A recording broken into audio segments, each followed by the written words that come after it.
Alice had just finished her checkup and was about to bounce. She suddenly saw a woman crashing into the glass crazily. The made-in-China glass shattered. Not even the nurse could stop her.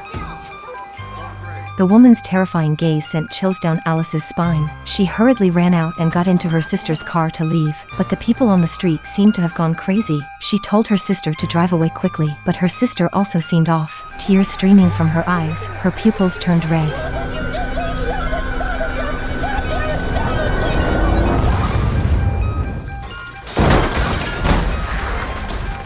Alice got up and watched helplessly as her sister,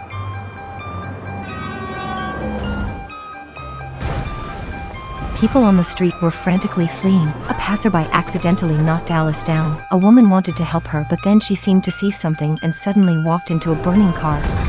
A passing stranger helped her up and they fled into a nearby household. Have you ever seen blind people driving? These folks paint the car windows with paint, cover them with newspapers, using navigation and radar to detect obstacles and driving forward slowly, only because there are unseen monsters outside the car. If you open eyes and have a glance, you will die. The monster caused the vehicle to shake violently. The blackie reminds everyone to sit tight, then slams the gas pedal and heads to the supermarket. Wearing a blindfold, they felt their way forward. They find the supermarket's entrance, walk inside and close all the doors and windows. Finally, they can take off the blindfolds. The supermarket has all the food and essentials they need, but their time is limited. They split up, trying to take as much as possible, but this bald guy said there's so much food here, enough to last us for years. Why don't we just stay here? But there's a group of people relying on them to bring food back to save lives. However, the bald guy suggested leaving those people to starve. It's the apocalypse now. Who cares about others' life or death? Just as Alice is about to argue back, a knocking sound grabs everyone's attention.